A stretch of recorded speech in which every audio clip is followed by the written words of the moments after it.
WHO के अनुसार Bharat number 1 पे है जिसमें लोग डिप्रेशन से ग्रस्त हैं। स्टडी के अनुसार 300 मिलियन से ज़्यादा लोग दुनिया भर में डिप्रेस्ड हैं और 7 में से 1 भारतीय को मेंटल डिसऑर्डर है। डिप्रेशन की वजह से 17.4 का रेशियो है इन एवरी 100,000 वुमेन जो सुसाइड कर लेती हैं, और इसी को डबल कर दिया जाए तो वो मैन का रेशियो है, यानी आदमी मर्द ज़्यादा सुसाइड करते हैं औरतों के मुकाबले डिप्रेशन की वजह से। हर 40 सेकंड में एक व्यक्ति ग्लोबली सुसाइड कर लेता है। 50% इंडियंस कभी ना कभी अपने जीवन में डिप्रेशन से सफर कर रहे हैं। 50% कॉरपोरेट एम्प्लॉइज जो बड़ी बड़ी कंपनीज के लिए इंडिया में काम करते हैं डिप्रेशन से ग्रस्त हैं। इंडिया खाली 0.16% अपने मेंटल हेल्थ पे खर्च करता है, जो कम है लाइक बांग्लादेश जैसी कंट्री से भी, जिसका 0.43 अपने मेंटल हेल्थ पे खर्च होता है।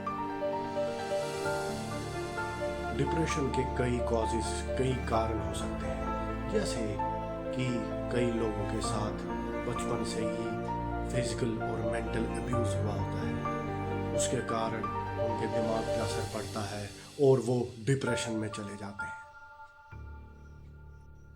फैमिली का बहुत अधिक प्रेशर होना, तुम ये नहीं बन पाए, तुम वो नहीं बन पाए, तुम ये नहीं कर पाए, तुम वो नहीं कर पाए, देखो उसका लड़का फलाने का कितना वो क्या कर रहा है, उसकी लड़की क्या बन गई, लेकिन तुम अपने जीवन में कुछ नहीं कर पाए।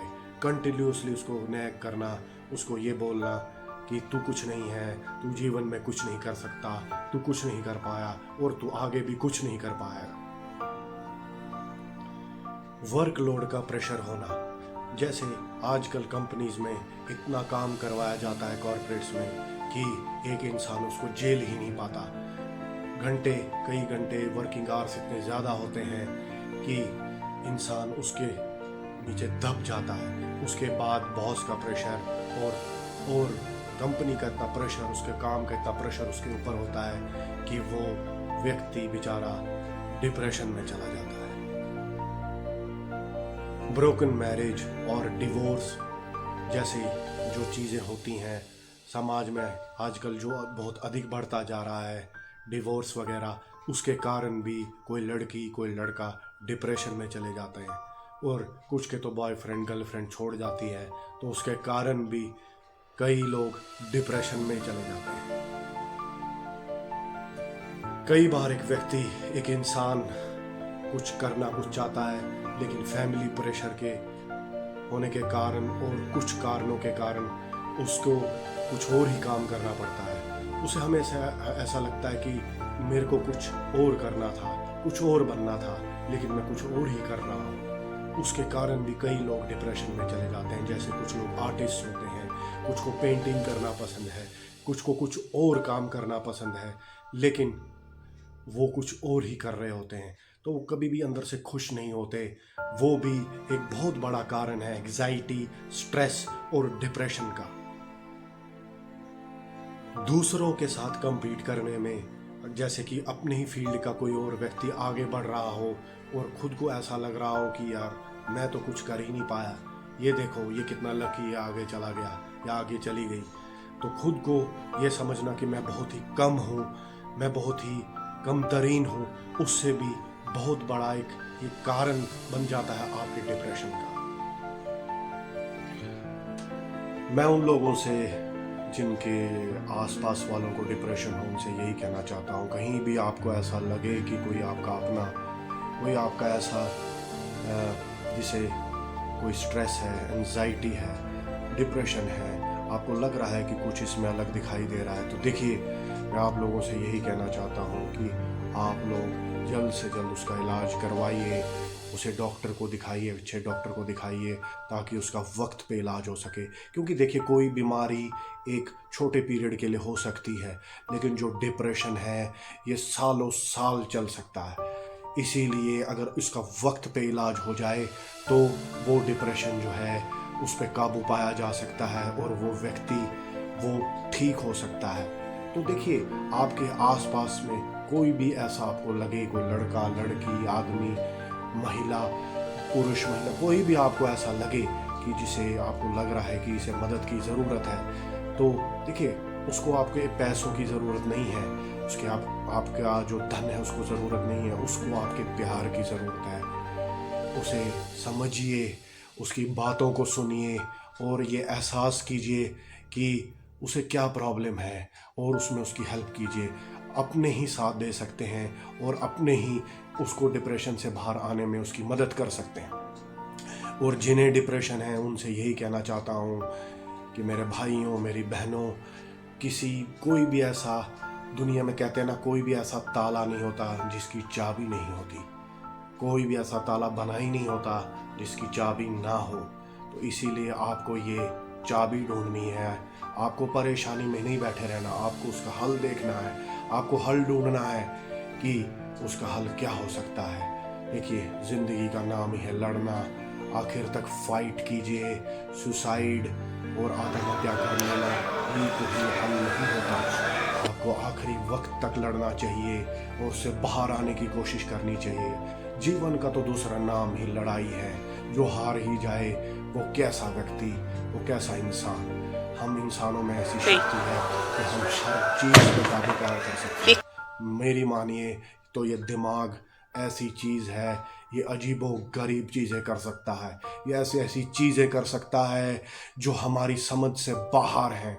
इसीलिए आप लोगों से कहता हूँ और मेरी विनम्र प्रार्थना है कि कोई भी आत्महत्या ना करे, कोई भी व्यक्ति सुसाइड ना करे, किसी का परिवार ना उजड़े, भगवान किसी के साथ ऐसा ना करे।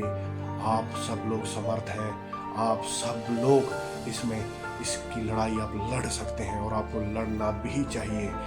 आपको आगे बढ़ना चाहिए, आपको अपने जीवन की तरफ आगे दिखना चाहिए। देखिए, मेरी एक बात सुनिए, मरने वाला तो मर जाता है, लेकिन जो उसके पीछे रह जाते हैं उनका हाल बुरा होता है।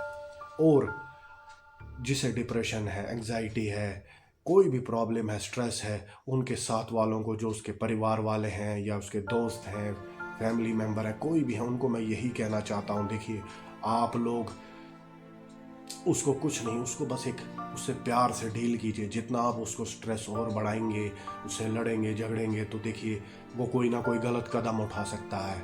और अगर उसने वो गलत कदम उठा लिया तो देखिए, आपके पास कितना ही धन हो, कितना ही कुछ ना हो, धन आ जाता है, सब कुछ आ जाता है, लेकिन वो व्यक्ति वापस नहीं आता।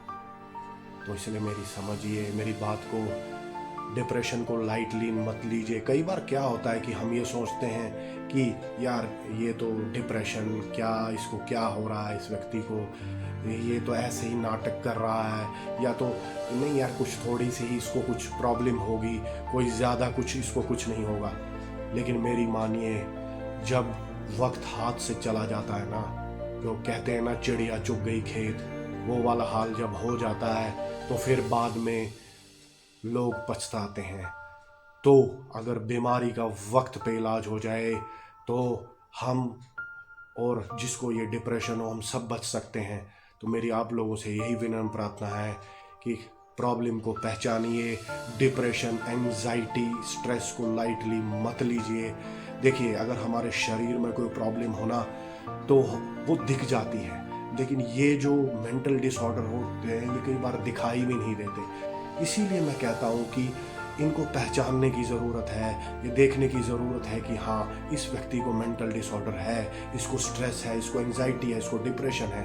तो उसका वक्त पे अच्छे डॉक्टर से इलाज कराया जाए, उसको हेल्प दी जाए, तो उसकी हेल्थ ठीक हो सकती है, वो इंसान भी बच सकता है और लाखों करोड़ों परिवार भी बच सकते हैं। यकीन मानिए, आपकी लाइफ से ज़्यादा इम्पोर्टेंट कुछ भी नहीं है। आपकी ज़िंदगी है तो सब कुछ है। डिप्रेशन से बाहर आने की कोशिश कीजिए, अपनों से बात कीजिए, अपने माँ बाप से बात कीजिए, अपने परिवार से बात कीजिए, अपने सगी संगबदियों से बात कीजिए। कोई आपका दोस्त मित्र हो, उनसे बात कीजिए जो आपको लगता हो कि आप कोई मदद कर सकते हैं। हर एक चीज़ का हल होता है। कोई भी दुनिया में ऐसी इतनी बड़ी प्रॉब्लम होती ही नहीं जिसका हल ना हो। हर चीज़ का हल होता है। डिप्रेशन से बाहर आइए, कुछ ऐसा करिए जिसमें आपका इंटरेस्ट हो, कोई एक्टिविटीज़ ऐसी अपने आप को इंडल्ज कीजिए जिसमें आपका मन लगता हो, वो काम कीजिए जो आप चाहते हो। कुछ भी दुनिया में ज़रूरी नहीं आपकी खुशी से ज़्यादा, आपके अपनों से ज़्यादा। इसलिए खुद पे ध्यान दीजिए, खुद को आगे बढ़ाइए, खुद को खुश रखने की कोशिश कीजिए। It's okay to not feel okay. वो कहते हैं ना कि जितने लोग मौत से नहीं मरते उतना खौफ से मर जाते हैं। इसीलिए डिप्रेशन पे काबू पाने की ज़रूरत है, इससे लड़ने की ज़रूरत है।